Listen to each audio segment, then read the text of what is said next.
When you have little kids, everyone tells you to enjoy it.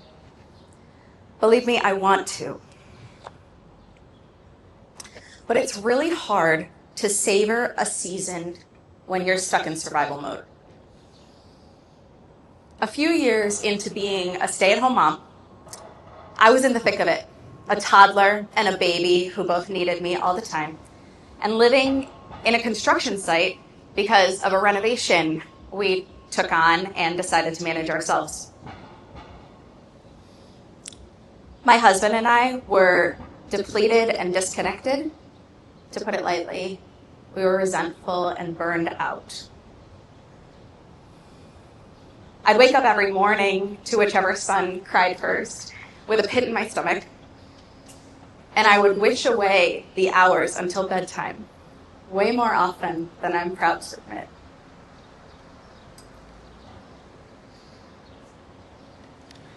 And what was the hardest thing is that I knew I was wishing away, actively wishing away, the moments I wanted to cherish. Before I became a mom, I spent a decade, actually, in leadership development and consulting for Catholic nonprofits. So I was very familiar with bringing the best from the business world to organizations with very few resources. So somewhere in my exhaustion, probably at 2 a.m., it clicked. I could become my own consulting client. I pulled out all the old management books, the leadership resources, the assessments, the frameworks, and I started listening to new podcasts while I was doing construction or falling asleep or at 2 a.m. when said toddler or baby inevitably needed me and triggered insomnia.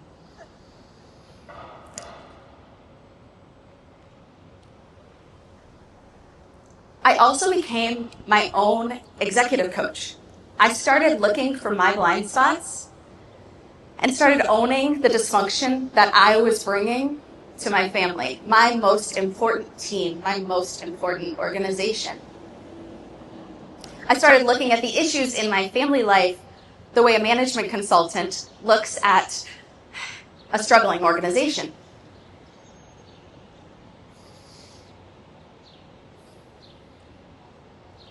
Because executives and parents are more similar than we realize.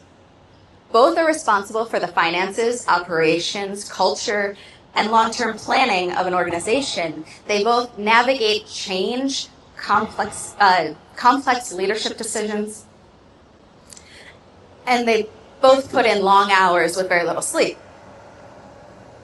And yet, for our executives, our emerging leaders in the corporate world, we invest years in their leadership development. Our CEOs have coaches and consultants and assistants and frameworks and training and support. And we give parents a village metaphor and a casserole. Our executives are the ones who we've given a village.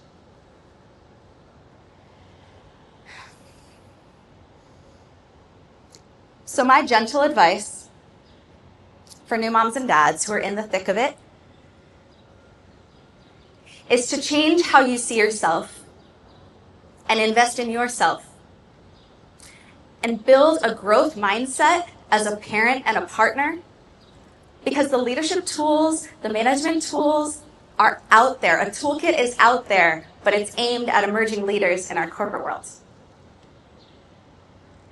And my big audacious dream for our society is that we create entirely new industries like executive coaching for couples and professional development for parents.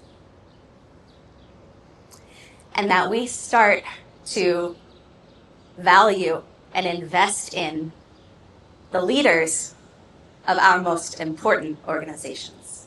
Thanks.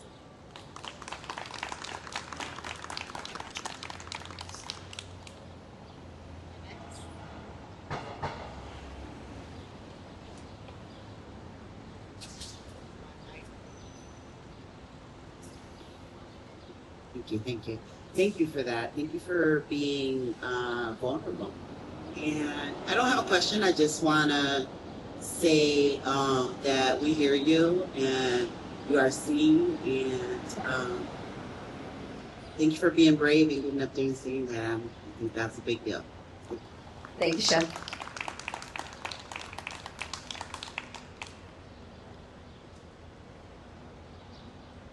From our text line, can you share an example of a training you used? Yeah, so I am recently certified in the 6 types of working genius. This came out since COVID. Patrick Lencioni and the Table Group, a management consulting firm, they came up with it. And it divides every kind of work, anything you do, any project into 6 stages. And they've discovered that every person has 2 geniuses, 2 competencies, and 2 frustrations. And when you work in your genius, in one of your geniuses, you get joy and energy and fulfillment. But when you work in your competencies, you don't get that joy, that energy. And when you work in your frustrations, it's like drinking coffee out of a paper cup with a hole in it. It drains you so quickly. And I realized on multiple levels why stay-at-home motherhood was draining me, but that assessment, 6 types of working genius, really was a light bulb moment.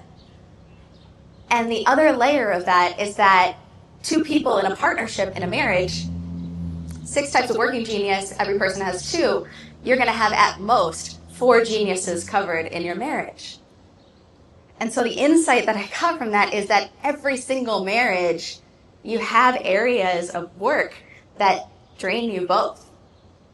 And so how can we look at our marriages, our families, and see the areas where we're struggling as a problem to solve and not a flaw to judge about each other?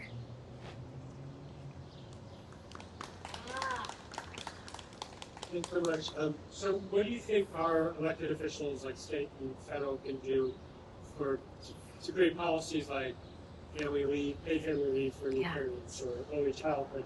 What are your priorities? What do you think they could do to support them? Yeah. There are amazing people advocating for paid parental leave, protected parental leave, and I am completely in support of whatever we can do. And I realized that we haven't made so much progress because the people who are in the thick of it, they don't have time when they're burned out and managing their kids and their families to advocate. And I was one of those people the last 5 years. And so I'm really grateful for all those who are advocating for protections for parental leave.